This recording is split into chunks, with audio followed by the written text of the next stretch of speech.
Boas tardes, boas noites. Dando continuidade à nossa leitura do livro A Caminho da Luz, estamos entrando na parte em que Emmanuel descreve os efeitos, as causas e efeitos do final da Idade Média e o início da Renascença. Renascença também conhecida como Idade Moderna. Então, moderna não é o que nós estamos vivendo agora. Idade Moderna é aquela que advém depois da Idade Média, né? Como em tudo, na época assim, não houve uma data em que se comemorou, olha, hoje é o fim da Idade Média e agora começa a Idade Moderna. Não, isso é uma análise dos historiadores alguns séculos depois, né? O que se percebe é a vida, e desta vida começam a surgir pessoas com novas ideias, novos comportamentos, e depois, com a consequência desses comportamentos, historicamente bem posterior, se fala, opa, naquela época houve uma mudança, então interromperam-se os valores da Idade Média, por exemplo, e começaram outros valores, né? Então, vamos só falar, já falamos disso, mas vamos retomar, porque isso é muito importante. Enquanto existe toda uma mentalidade na Alta Idade Média vinculada à terra, né, ao senhor feudal, aqueles estamentos sociais, né, o senhor feudal, o vassalo e os servos. Na Baixa Idade Média, que é do século XI até o século praticamente XV, né, esses valores diminuem, ampliando o comércio entre as cidades, os burgos, por conta das cruzadas para a libertação de Jerusalém, que culmina numa criação de um novo grupo social, que são os burgueses, aqueles que vivem na cidade, já não vivem no campo, né? Não dependem do campo. Eles, por viverem na cidade, desenvolvem outras atividades. A partir daí, então é todo um conjunto, né, de mentalidades, ideias. Ocorrem três eventos importantíssimos, né, que sacramentam o fim da Idade Média e entra uma nova mentalidade, que é a Idade Moderna, né? Então, o primeiro deles, na verdade não existe o primeiro, segundo, terceiro, né? São vários e não tem uma ordem, são quase simultâneos, né? O primeiro, mas que a gente vai colocar aqui, é a questão a ciência, né? A ciência, ela acaba sendo a realidade prática, ela é assim, o que calibra as ideias, né? Porque não adianta ficar pensando no que é possível. Você tem que, né, pensar no que é possível em relação ao que você vive, né? Então, nós temos a realidade do mundo corpóreo. Isso se chama ciência, né? A realidade no mundo corpóreo, quem estuda é a ciência. E o que está no mundo das ideias, aí é religião, filosofia, né? Então, Galileu Galilei, né, é o inaugurador das experiências científicas, né? Em várias linhas. Mas aqui o que se destaca é que ele aprimorou o telescópio, que era de origem holandesa, né, para uma visão de até 30 vezes mais do que se conseguia enxergar.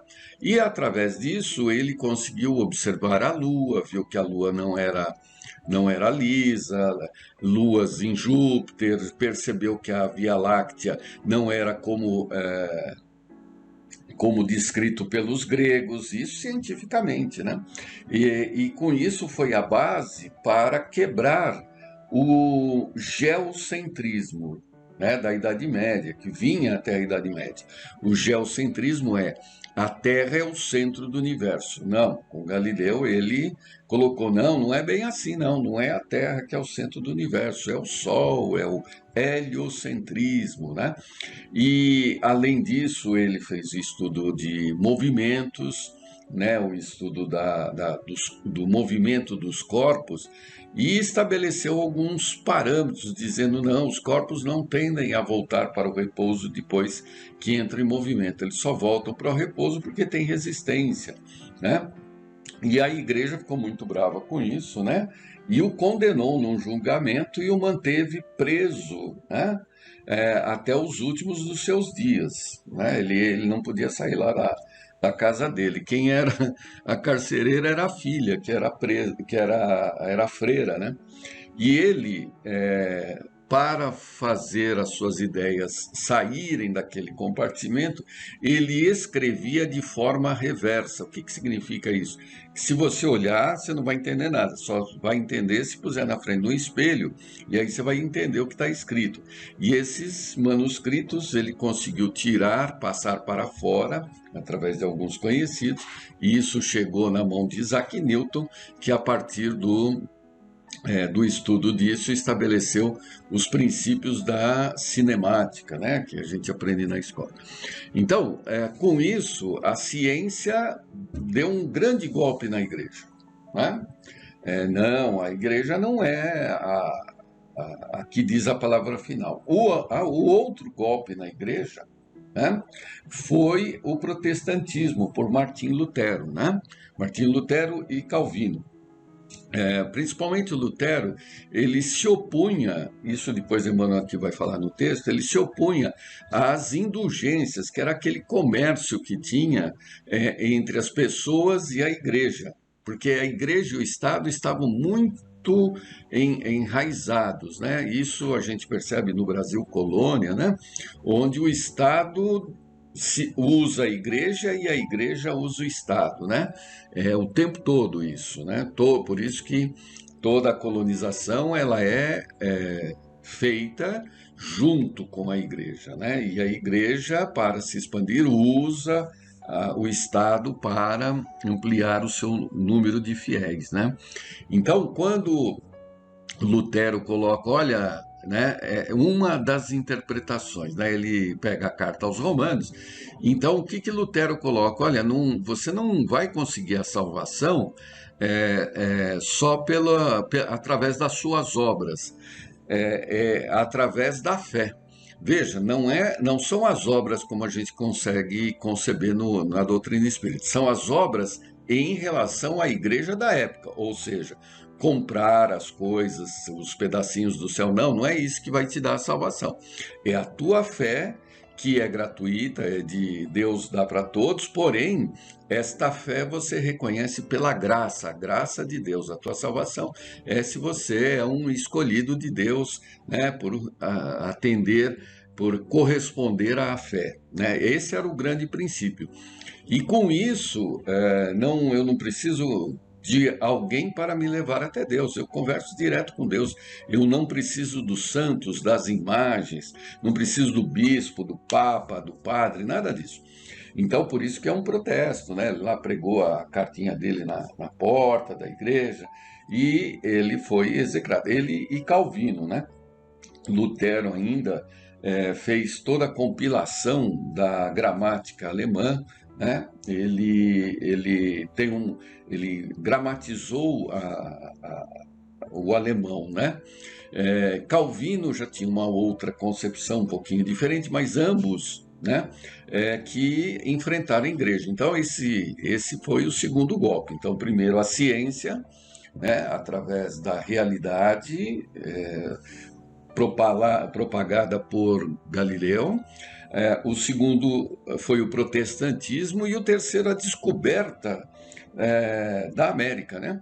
Porque até então tudo estava sob controle da igreja lá na Europa e tal, e aí o que acontece? Não, tem gente nova, olha, tem os índios, que ninguém tinha ainda uma concepção exata sobre aquilo, porque o que se buscavam eram as especiarias na Índia, no Oriente, né?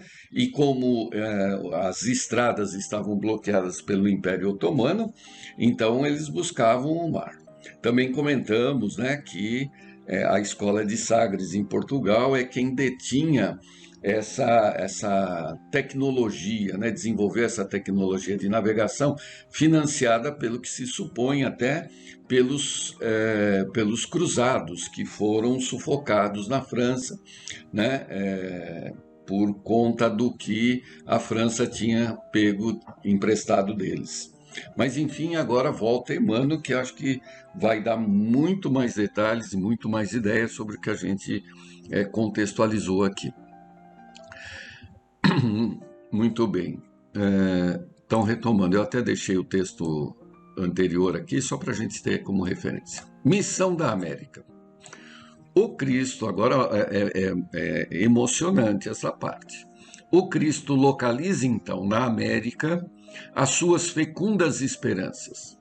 O século XVI alvorece com a descoberta do novo continente, sem que os europeus, de modo geral, compreendessem, na época, a importância de semelhante acontecimento. As riquezas fabulosas da Índia deslumbram o espírito aventureiro daquela época, e as testas coroadas do velho mundo não entenderam a significação moral do continente americano. Claro, só estavam buscando as riquezas, né? Aquilo que só tinha lá na Índia. Continue, mano. Os operários de Jesus, porém, abstraídos da crítica ou do aplauso do mundo, cumprem os seus grandes deveres no âmbito das novas terras.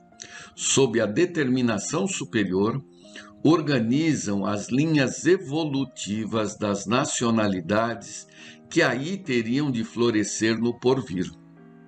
Nesse campo de lutas novas e regeneradoras, todos os espíritos de boa vontade poderiam trabalhar pelo advento da paz e da fraternidade do futuro humano, e foi por isso que, laborando para os séculos porvindouros, definiram o papel de cada região no continente, localizando o cérebro da nova civilização no ponto onde hoje se alinham os Estados Unidos da América do Norte, e o seu coração nas extensões da terra farta e acolhedora onde floresce o Brasil, na América do Sul. Os primeiros guardam os poderes materiais e o segundo detém as primazias dos poderes espirituais destinadas à civilização planetária do futuro.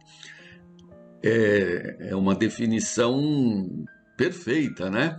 Quer dizer, os Estados Unidos da América, que são as reencarnações de muitos daqueles romanos que já sabiam como organizar a sociedade, né? Representariam um apoio material, e o Brasil, tal qual o povo israelita, né, teria a base da religiosidade. E isso tudo há 500 anos, há 400 anos, isso planejado pelo mundo espiritual, por Jesus diretamente. Isso é bom para que a gente se acalme um pouco em relação às ocorrências do dia, né? A destinação da Terra, ela está sob o olhar preciso de todas as ocorrências presentes, né? E nada está alargado. Continuando. O plano invisível e a colonização do novo mundo. Após a descoberta da América, grande esforço de seleção espiritual foi levado a efeito no seio das lutas europeias, no intuito de criar no mundo novo um outro sentido de evolução. Se os colonizadores da região americana, nos primeiros tempos, eram os degradados ou os proscritos das sociedades europeias, importa considerar que esses colonos não vinham tão somente das grandes capitais do antigo continente, na exclusiva observância do plano material. Do mundo invisível, igualmente partiram caravanas inúmeras de almas de boa vontade, que encarnaram nas terras novas como filhos daqueles degradados, muitas vezes perseguidos pela iniquidade da justiça dos homens. É a geração seguinte daqueles que vieram, né? A partir da geração seguinte.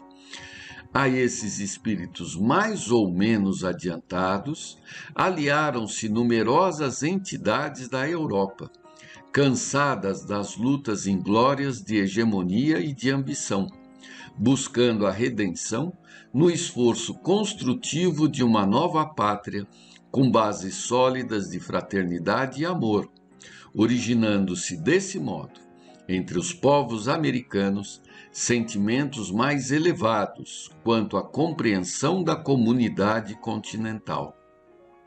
Se reconhecemos na América a projeção espiritual da Europa, temos de convir que se trata de uma Europa mais sábia e mais experiente, não só quanto aos problemas da concórdia internacional e da solidariedade humana, como também em todas as questões que significam os verdadeiros bens da vida.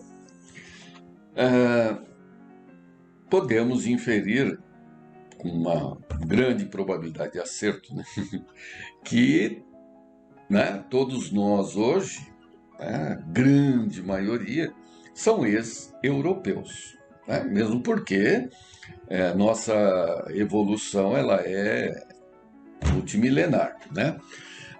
Então nós viemos da Europa não porque somos os mais evoluídos, não, é porque estávamos cansados das lutas pela posse, né? Pelos valores materiais, né?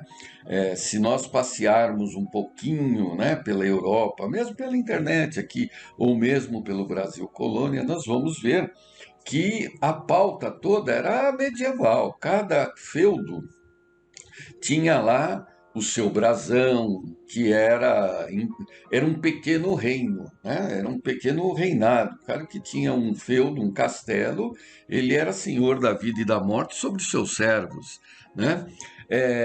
Quando vieram para cá, isso se replicou, hein? Não é uma coisa... Só que aqui no Brasil não se chama senhor feudal, ele recebe o nome de senhor de engenho, né?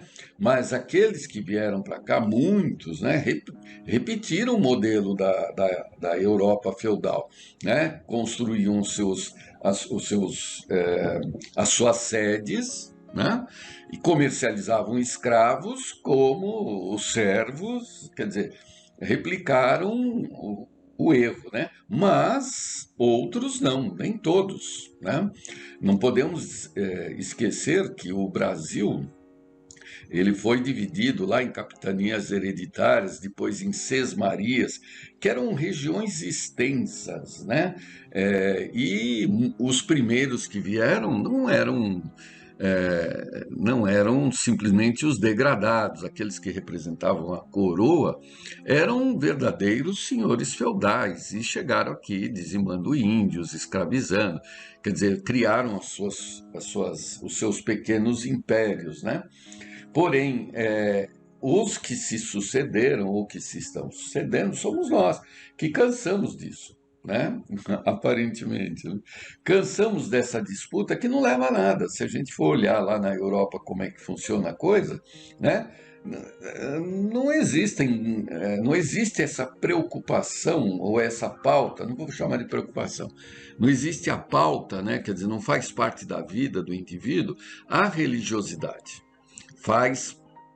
Qual é a pauta de um europeu, né?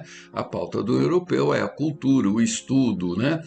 Os valores, mas os valores pautados na filosofia, na ciência. Religião é algo que ficou na igreja, né? Ficaram nas igrejas, né?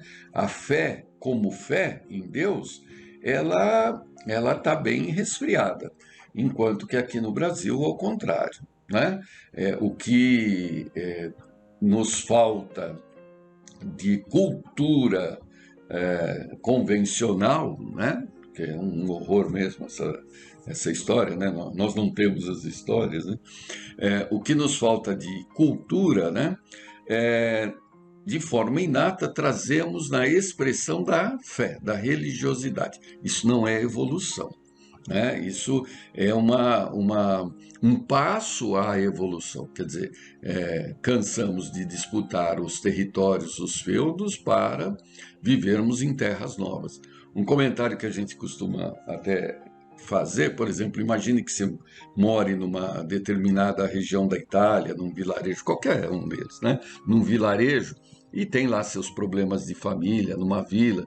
Muitos espíritos desencarnam e reencarnam na mesma casa, na mesma vila, porque está tudo intrincado lá, são sempre as mesmas coisas. As casas têm 800, 1000, 1500 anos, quer dizer, tudo muito preso. Então, nós, né, saímos de lá com os nossos grandes sobrenomes e viemos aqui para o Brasil. Todo mundo aqui é Zé da Silva, Maria da Silva, né? Então, não importa o feudo, não importa a família, não é o que a gente traz por si. É essa oportunidade de sermos brasileiros, né? De forçadamente nós mesmos queremos deixar o nosso passado, né? Queremos, não quer dizer que deixamos, vai depender do que lutarmos, né? Vamos ver aqui, onde é que a gente parou? Assim, apogeu da Renascença. Essa renascença, iniciada do alto, clareou a terra em todas as direções. A invenção da imprensa, por Gutenberg, como a gente comentou, facultava o mais alto progresso no mundo das ideias, criando as mais belas expressões de vida intelectual. Então, a partir de 1500, né, aproximadamente, eu não peguei a data exata, quando o papel, a imprensa, o volume de publicações aumenta. A Bíblia é o livro mais publicado no mundo. Tem a Bíblia de Gutenberg, que é famosa, tem alguns exemplares, tal, que valem fortunas, né? Mas a partir daí, o conhecimento saiu dos castelos, das edificações, dos monges, né? E passou a circular. Tá certo que numa época de analfabetos ainda, mas é o início para a busca à leitura, ao esclarecimento, né? A literatura apresenta uma vida nova e as artes atingem a culminância que a posteridade não poderia alcançar. Numerosos artífices da Grécia Antiga, reencarnados na Itália, deixam traços indeléveis de sua passagem nos mármores preciosos. Há mesmo em todos os departamentos da atividade artística um pronunciado sabor da vida grega, anterior às disciplinas austeras do catolicismo na Idade Medieval, cujas regras, aliás, atingiam rigorosamente apenas quem não fosse parte integrante do quadro das autoridades eclesiásticas. Então, houve um deslocamento, como a gente falou, né? Esses artistas, Leonardo da Vinci, Michelangelo e muitos outros, né? Eles são reencarnações de gregos, né? Que valorizam, se no catolicismo da Idade Média havia uma repressão até sobre a expressão da arte e tudo mais, né? No estudo do corpo, na análise do corpo até para a medicina, agora a partir da Idade Moderna, o que se valoriza é o homem, né? Como os gregos, né? Então, passa a termos uma mentalidade antropocentrista, né? O homem passa a ser o centro das coisas. Por quê? Porque ele detém a razão, ele pensa, ele não mais obedece à Igreja Católica, ele pode pensar por si mesmo, e a partir daí desencadeiam os novos filósofos. Antigamente, na Idade Medieval, só tínhamos o quê? Aristóteles e São Tomás de Aquino, um bloco, e outros, Santo Agostinho e Platão, Platão e Sócrates, outro bloco. A partir do Renascimento e da Idade Moderna, passam a ter muitos pensadores que preparam todo esse modo de viver e pensar que carregamos até hoje, né? Infelizmente estourou nosso tempo. Na semana que vem nós continuamos. Até mais.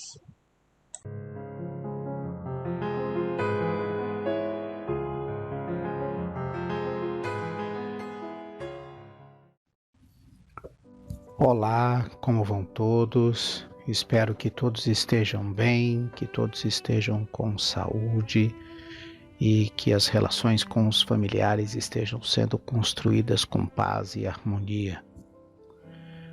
Vamos iniciar mais essa palestra doutrinária com a prece que Jesus nos ensinou. Pai nosso, que estais nos céus, santificado seja o vosso nome. Venha a nós o vosso reino. Seja feita, Pai, a tua vontade, assim na terra como nos céus. O pão nosso de cada dia dai-nos hoje. Perdoa, Senhor, as nossas dívidas, na medida em que perdoamos os nossos devedores.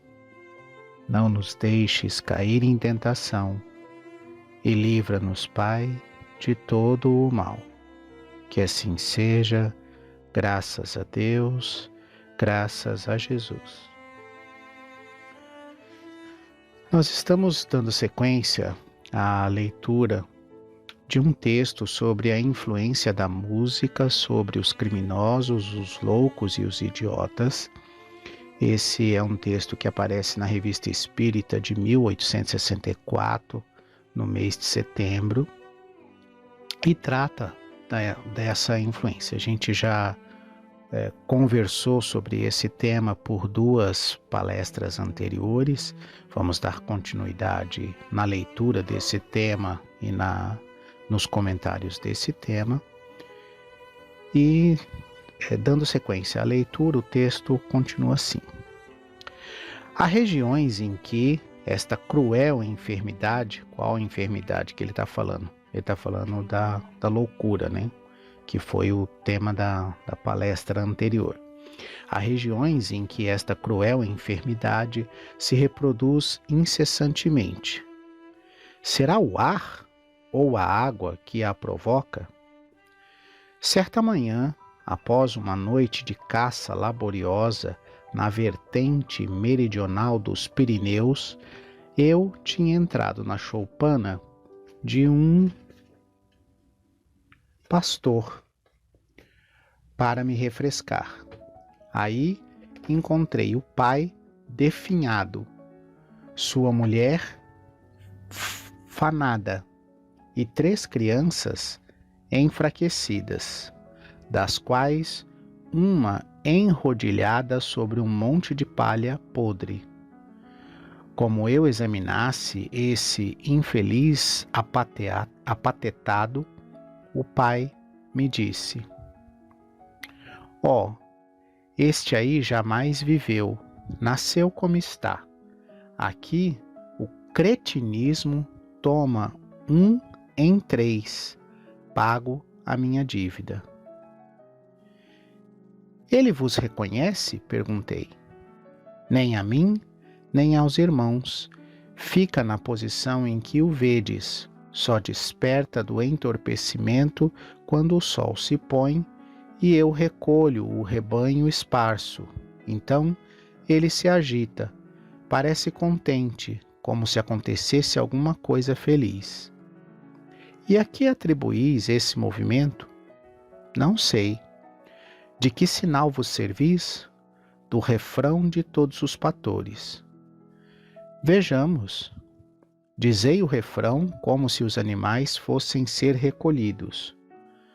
O velho, dócil, foi para a porta e, de pé no terreiro, com as mãos em concha, recomeçou o canto de chamada.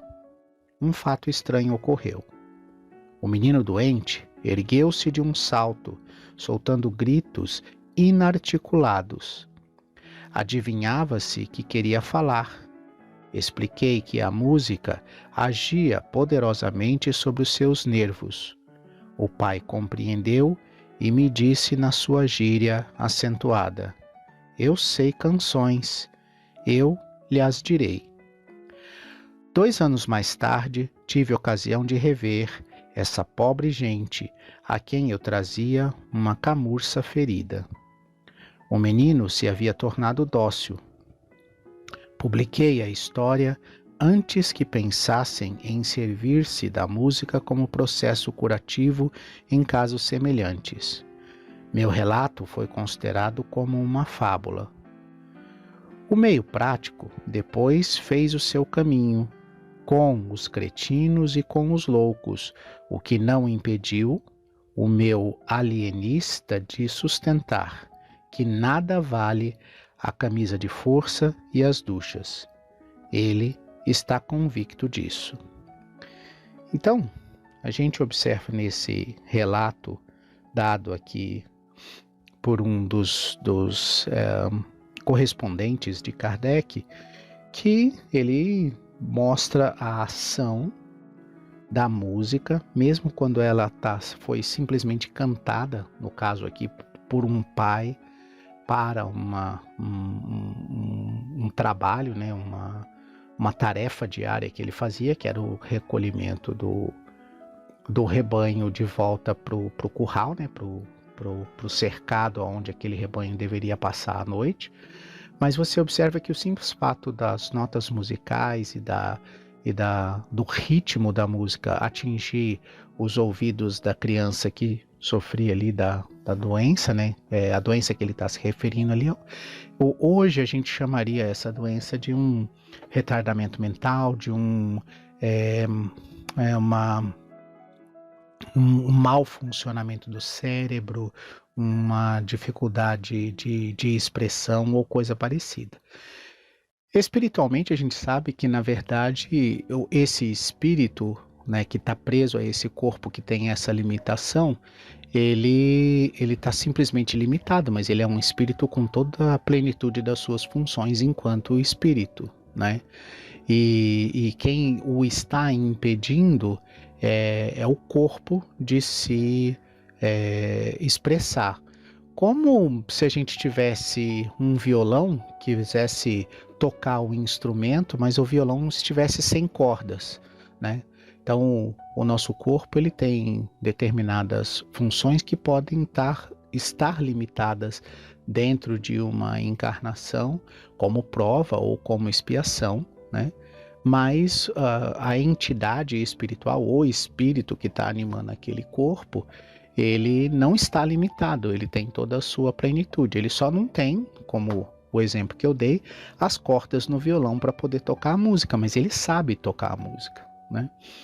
E usando esse exemplo, quando uma outra pessoa toca o violão, né? Quando uma outra pessoa pega um violão e toca ele, que já tem um violão que está completo, que tem as cordas, e toca ele, aquela harmonia musical desperta naquele que está limitado pelo corpo a alegria que a música desperta em todas as pessoas. Então, basicamente é isso que está acontecendo nesse exemplo meio tosco que eu estou dando, mas para vocês entenderem. Conforme você repete esse processo, e foi isso que esse pai aqui fez ao longo de 2 anos, conforme você repete esse processo diariamente, essa felicidade momentânea daquele momento do canto que o pai estava fazendo, ela se repete naquele espírito que está limitado por aquele corpo, e isso vai causando uma sensação de maior felicidade, de maior satisfação com a vida, de maior contentamento. Esse estado de espírito, né, mais feliz, vamos dizer assim, ou mais alegre, ele tem um aspecto terapêutico no conjunto da obra. Então, o espírito que está amoado, quieto, você nem sabe direito o que é que passa pela cabeça desse espírito, se ele está revoltado ou se ele está resignado com aquela situação. Esse espírito passa então a convivendo com a música, a ter mais ânimo para viver, e esse ânimo para viver muda toda a qualidade de vida que ele está tendo, né? Por isso que o Cristo nos pede: tem de bom ânimo, né? Então, esse bom ânimo faz toda a diferença e toda a mudança que esse viajante percebe 2 anos depois, né? Apesar das negativas do materialista ou desse alienista, né, como ele chama, né, dizendo que nada substitui a força das duchas ou a camisa de força, né? Na verdade, essa violência externa a qual ele está submetendo a pessoa é como se você tivesse jogado o violão na correnteza do rio, né? O violão, ele está se movendo, ele está se mexendo, ele não está mais parado, né? Mas ele não está produzindo música, ele não está produzindo sentimento, né? Ele não está produzindo arte. E ele não está melhorando enquanto violão, ele não está conseguindo sequer produzir um som. Então é esse que é o critério. Na verdade, você observando o externo, que é a pessoa se movendo à força das duchas frias, se ficando quieto por conta da impossibilidade de lutar contra a camisa de força, você lê por esse externo que as coisas melhoraram porque a pessoa está quieta, né?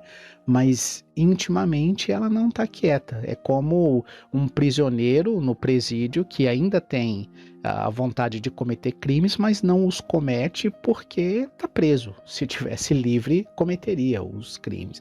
É como um doente que, apesar da doença continuar consumindo os órgãos internos dele, ele não está mais gritando de dor, e ele está quieto porque os sedativos estão reduzindo a dor, né? Mas a doença continua comendo ele. Não adianta você dar a morfina para que ele não sinta dor, mas a morfina não para o processo de destruição do organismo. Então, a camisa de força e as duchas têm o efeito, por exemplo, da morfina. Impede que seja externado alguma coisa, mas não resolve essa coisa que não está sendo externada. Então essa loucura, ou essa idiotia, ou esse desequilíbrio espiritual não está sendo resolvido. Já na outra ponta, com o caso da utilização da música, você está gerando um conforto espiritual que esse sim está diminuindo. Se existir a revolta, está diminuindo a revolta. Se existir a resignação, está fortalecendo essa resignação e está construindo uma pessoa melhor, né? Então é isso que a gente precisa entender. As pessoas, elas se baseiam muito no externo, e por isso Cristo falou dos sepulcros caiados por fora, né? Então aquele externo não significa um interno, um íntimo resolvido e em processo de cura. Vamos continuar a leitura aqui para ver mais os próximos comentários, né? Então ele disse que o menino se havia tornado dócil e que ele tinha publicado a história, e falou sobre o comentário do alienista ali, que continuava convicto de que a camisa de força e as duchas é que resolviam, né? O texto continua assim: não sabemos se o autor deste artigo, o Sr. Shadow, é anti-espiritualista, mas o que é certo é que é anti-espírita de primeira classe, a julgar pelos sarcasmos que não poupa à crença nos espíritos. Sempre que achou ocasião em sua Revue Musicale para negar uma doutrina baseada nos fatos e aceita por milhões de indivíduos. Ele viu, observou e estudou essa doutrina? Ele informou-se escrupulosamente em todas as fontes? Seus próprios artigos testemunham ignorância daquilo de que ele fala. Em que, então, se apoia para afirmar que é uma crença ridícula? Em sua opinião pessoal, que acha ridícula a ideia de espíritos comunicando-se com os homens, exatamente como todas as ideias novas de alguma importância foram julgadas ridículas pelos homens, mesmo os homens mais capazes. É assim, sem dúvida, a aplicação dessas notáveis e verídicas palavras de seu artigo. As pessoas sistemáticas são assim. Os fatos nada podem sobre elas. Tratam o que os contraria como uma exceção. Não tenteis combatê-las. Têm sua ideia fixa e quando tiverdes esgotado todos os argumentos, elas vos rirão na cara. Não é sempre a história da trave e do arqueiro no olho? É verdade que não sabemos se esta reflexão é dele ou do senhor Pontecolan. Seja como for, ele a cita com elogio, portanto, a aceita. Não deixemos a opinião do senhor Shadow, que pouco nos importa, e vejamos o artigo em si mesmo, que constata um fato importante: a influência da música sobre os criminosos, os loucos e os idiotas. Então, o que a gente observa, né? Nessa parte do texto, você observa que Kardec observa as críticas, mas ele não se prende ao azedume ou ao sarcasmo que as pessoas colocam nessas críticas. Kardec procura, lendo o texto, fazer a interpretação do texto e enxergar o real pensamento. Então você observa que, apesar da crítica, apesar da tentativa de ser azedo em relação ao espiritismo, pelo que o autor do artigo coloca, você não consegue dizer que ele não seja espiritualista, fazendo aqui uma distinção, né? Espírita e espiritualista, né? O espiritualista acredita em algo além da matéria. O espírita acredita que esse algo além da matéria é o espírito, né? E, portanto, uma individualidade. No espiritualismo, essa individualidade ela não fica bem definida dependendo da corrente espiritualista ao qual essa ideia tá vinculada. No caso do espírita, isso está bem definido.